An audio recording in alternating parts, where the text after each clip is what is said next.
ಈಗ ಏನಾಗಿದೆ ಅಂದರೆ ನಮ್ಮ ಏನು ದಿ ಮೈಸೂರು ಕೋಆಪರೇಟಿವ್ ಬ್ಯಾಂಕ್ನಲ್ಲಿ ನಮ್ಮ ಅಧ್ಯಕ್ಷರು ತಿಳಿಸ್ತಂತೆ 119 ವರ್ಷದಿಂದ ನಾವು ಜನರಲ್ ಬಾಡಿ ಮೀಟಿಂಗ್ ಮಾಡ್ತೀವಿ.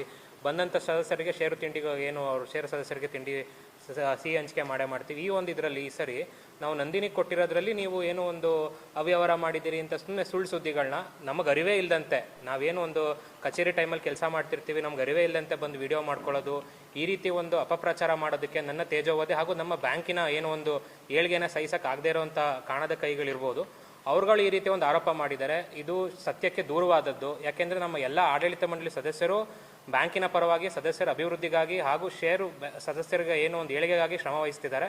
ಆ ಒಂದು ನಿಟ್ಟಿನಲ್ಲಿ ನಾವು ಏನು ಕಾರ್ಯಮಂಡಳಿಯವರು ಕೆಲಸ ಮಾಡ್ತಾರೆ, ಆ ಒಂದು ತೀರ್ಮಾನಗಳನ್ನ ಕಾರ್ಯರೂಪಕ್ಕೆ ತರೋದು ನನ್ನ ಕೆಲಸ ಆಗಿದೆ. ನಾನು ಕಾರ್ಯದರ್ಶಿಯಾಗಿ ಸೆಕ್ರೆಟರಿಯಾಗಿ 6 ವರ್ಷದಿಂದ ಸತತವಾಗಿ ಪ್ರಾಮಾಣಿಕವಾಗಿ ಕೆಲಸ ಮಾಡ್ಕೊಂಡ್ಬಂದಿದ್ದೀವಿ.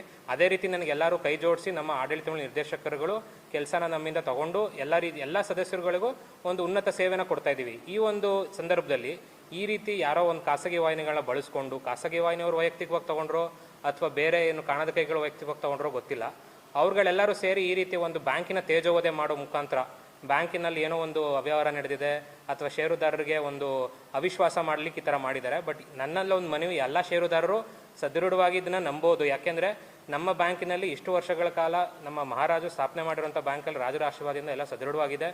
ಎಲ್ಲ ಹೊಸ ಏನು ಆಡಳಿತ ಮಂಡಳಿ ನಿರ್ದೇಶಕರು ಈಗ ಬಂದಿದ್ದಾರೆ, ಎಲ್ಲ ಸದೃಢವಾಗಿ ಒಳ್ಳೆ ಕೆಲಸ ಕಾರ್ಯಗಳನ್ನ ಮಾಡ್ಕೊಂಡು ಬಂದಿದ್ದಾರೆ.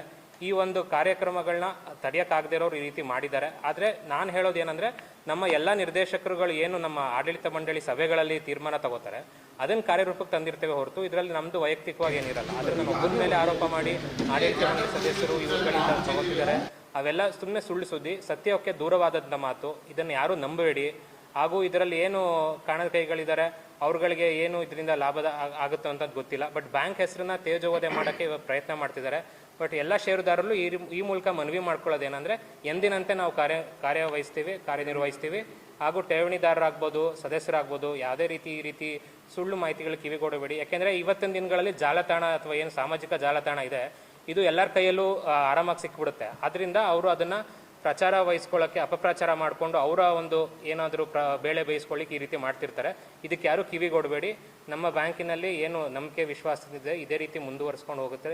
ಇದು ನಂಬಿಕೆ ನಮ್ಮಲ್ಲೂ ಇದೆ. ಸೊ ಎಲ್ಲ ನಿರ್ದೇಶಕರುಗಳು ನನ್ನ ಪರವಾಗಿ ಹಾಗೂ ಬ್ಯಾಂಕಿನ ಪರವಾಗಿ ಕೆಲಸ ಮಾಡ್ತಾರೆ. ಈ ಮೂಲಕ ಎಲ್ಲರೂ ಈ ರೀತಿ ನಾನು ಕೇಳ್ಕೊಳ್ಳೋಕೆ ಇಷ್ಟಪಡ್ತೀನಿ.